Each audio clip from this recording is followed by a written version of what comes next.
We're going to have a bit of a different video today. We're not just looking at all of the slates in my backyard. What we're going to do is have a look at a gorgeous fossil and talk about before and after prep, if that makes sense. It'll make sense in a minute, I promise.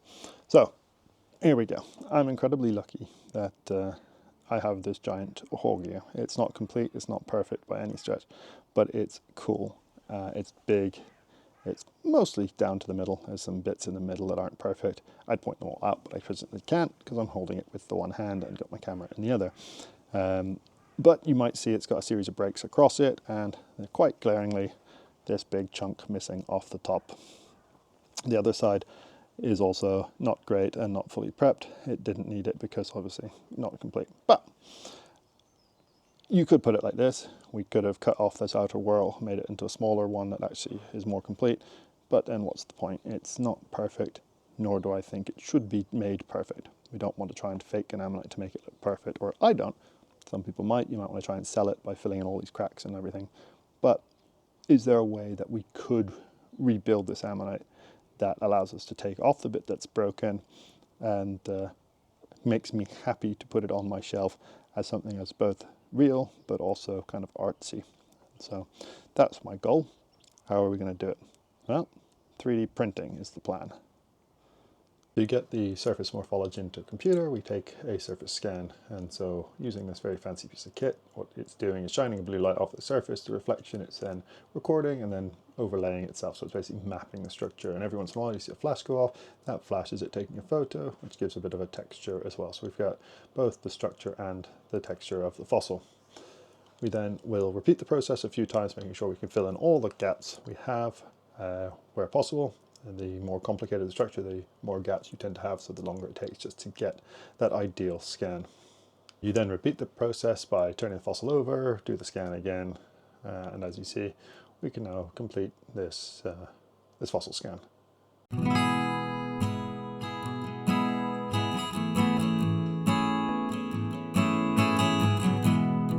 The scans have a lot of noise, so we then go around, clear off all the rubbish basically away from the scans.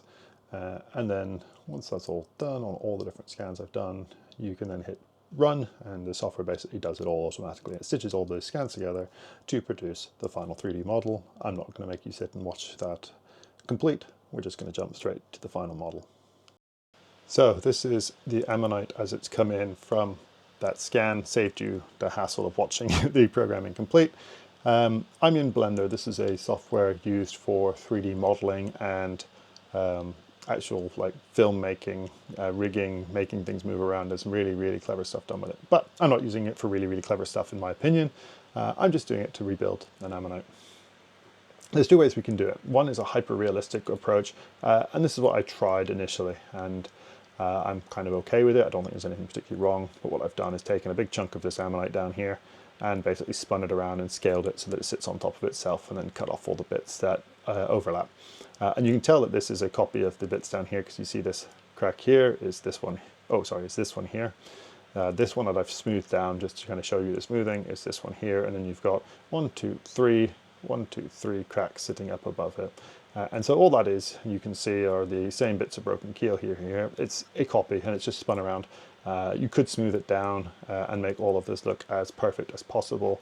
But I decided that's not the style and the approach I want for my reconstruction. I don't want something to pretend that it's real. I want something to show that the ammonite is broken, that it's not perfect, but to try and enhance it at the same time.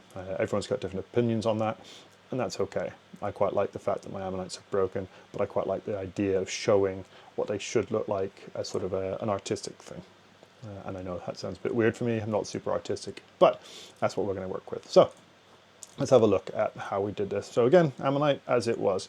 What I have then done is created an outline of my ammonite across the midsection. And so you can see this new little line here actually runs from the inside all the way around onto the other side as well. I don't care about the innermost whorls, they're not broken or missing. So I care about this whorl and then particularly the outer whorl to complete it. So that's what I have done. If we turn off the ammonite, you can see a lovely section through it. So you've got that inner whorl and then this outer whorl with a little bit of keel modeled on it. I'll put the ammonite back up just to show you as we go along what's going on. From there, what we can do is take that outline, replicate it a bunch of times all the way around, and we get this. And so you can now see we've got a series of those sections going all the way around, shrinking in size and looping inwards as you might expect an ammonite to do. And so it may not be perfect. There's some shape changes. We already know the ammonite's a bit crushed and warped. That's fine. It doesn't need to be perfect. What we then do is connect all of those loops together, and you end up with my sort of cartoony segment of a whole ammonite. But that's roughly what they look like. And we could be really fancy. We could add nodes to them. We could add ridges, grooves, whatever. But again, not what I'm going for with this, at least not this effort. Down the line, we may do something like that. But now we want to get this into a shape that we can 3D print. This at the minute wouldn't fit onto the ammonite. Obviously, they overlap quite heavily. So we then do a series of processes. They're called Boolean operations for what it's worth. And basically tell it anything that overlaps from this reconstruction with the actual ammonite, delete it. And so through a series of steps you can do here, I'm not going to show you them all, but we get to this final bit, boop, here, and that's what we've got, is a section of ammonite which should perfectly match the Horgia that we have in person. And so we can now 3D print this.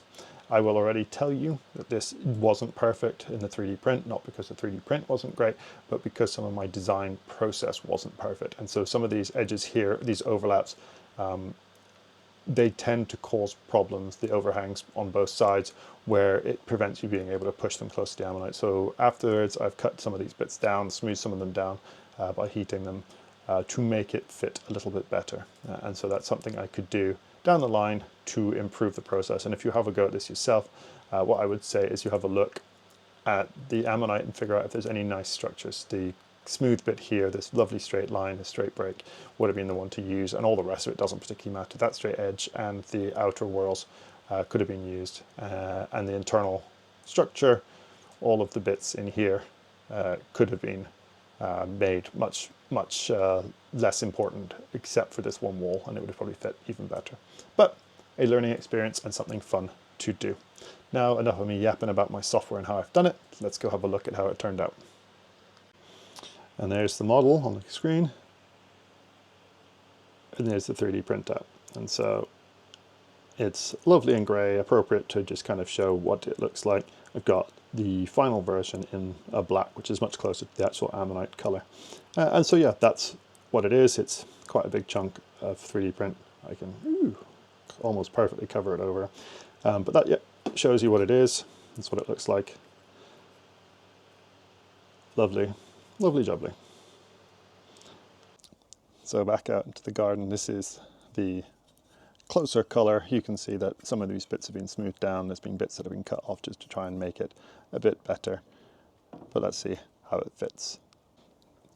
Having to rest it on my knee to make it all fit into screen, but there you go. So it's not perfect. There are some room for improvement, but as far as a first pass, I think that is a damn good 3D print. It gives you the idea of what the ammonite should look like, whilst at the same time, as you can see, being able to be taken off if anyone wanted to actually study it for any other reasons. So we can now see what's real and what's fake without any issues. I quite like the fact that it doesn't look perfect. There's these odd grooves. That's part of the both the print and the method I use. But I think that is a really, really cool bit of things, how we can use technology to help understand fossils and display fossils. I hope you guys have enjoyed this very different video, because I really enjoyed making the 3D print and putting it all together. So thanks for watching.